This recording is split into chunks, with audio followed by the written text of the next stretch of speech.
जय श्री राम मित्रों। तो आज मैं आपको क्लाइंट सर्वर मॉडल को बताऊंगा जो कि आपके CS थर्ड सेमेस्टर में अत्यंत महत्वपूर्ण होते हैं।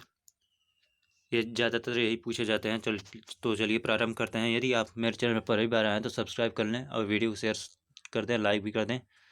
चलिए प्रारंभ करते हैं। Client server model.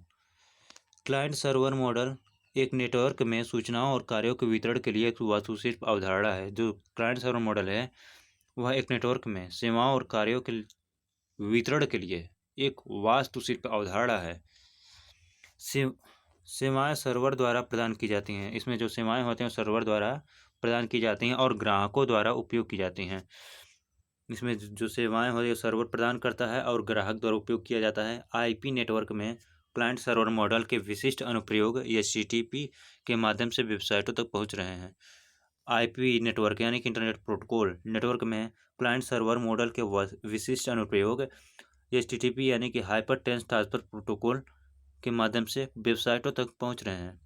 FTP के माध्यम से फाइल लोड कर रहे हैं। FTP यानी कि फाइल ट्रांसफर प्रोटोकॉल या SNMP के माध्यम से ईमेल ट्रैफिक को संभाल रहे हैं।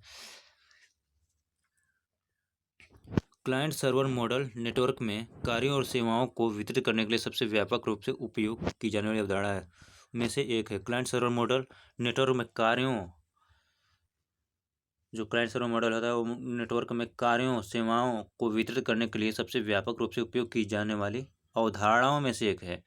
एक या अधिक क्लाइंट सर्वर द्वारा प्रदान की जाने वाली सेवाओं तक पहुंच प्राप्त करता है। TCP अथवा IP नेटवर्क में कई एप्लीकेशन क्लाइंट सर्वर मॉडल के आधार पर संचालित होते हैं। तो इसका हम फिगर देख लेते हैं।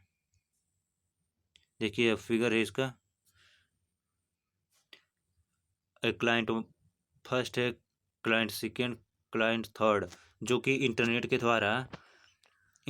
के द्वारा सर्च कर रहे हैं।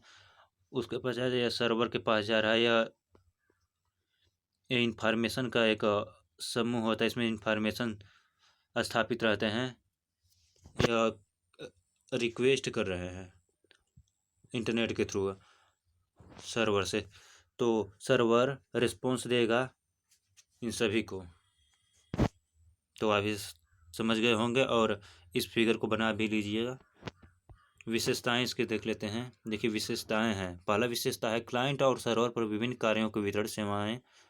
क्लाइंट और सर्वर पर विभिन्न कार्यों का वितरण सर्वर सेवाएं प्रदान करते हैं। जो क्लाइंट और सर्वर होते हैं इस पर विभिन्न कार्यों यानी कई प्रकार के कार्यों का एक वितरण सर्वर सेवाएं प्रदान करते हैं। अगला विशेषता है ग्राहक सर्वर से सेवाओं का अनुरोध करता है। जो ग्राहक होता है यानी कि यूजर होता है वह सर्वर से सेवाओं का अनुरोध करता है यानी कि डेटा को रिक्वेस्ट करता है। तो ग्राहक के पास तो वो सर्वर देगा ही रिस्पॉन्स। अर्थात हम कोई प्रश्न पूछते हैं तो वो सर्वर रिस्पॉन्स देता है। अगला है प्रोटोकॉल के माध्यम से क्लाइंट और सर्वर के बीच संचार और सूचना विनिमय का विनिमयन।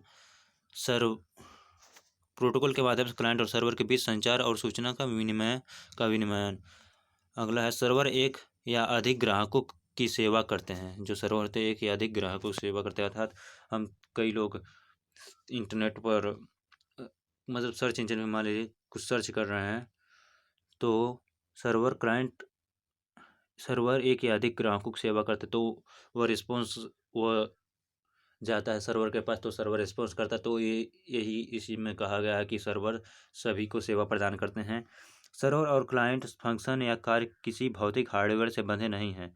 जो सर्वर क्लाइंट फंक्शन या कार्य किसी भौतिक हार्डवेयर से बंधे नहीं हैं। भौतिक कंप्यूटर क्लाइंट और सर्वर दोनों कार्य कर सकते हैं। जो भौतिक कंप्यूटर का क्लाइंट और सर्वर दोनों कार्य कर सकते हैं। बातचीत के लिए पहल हमेशा ग्राहक से आती है। जो यूजर होता है आपको ज्ञात ही होगा कि जो यूजर होता है बातचीत के लिए पहल हमेशा ग्राहक से आती है, यानी कि यूजर द्वारा ही आती है सबसे पहले। तो यह क्लाइंट सर्वर मॉडल हो गया। तो अब आगे बढ़ेंगे, मिलते हैं नेक्स्ट वीडियो में, तब तक के लिए जय श्री राम।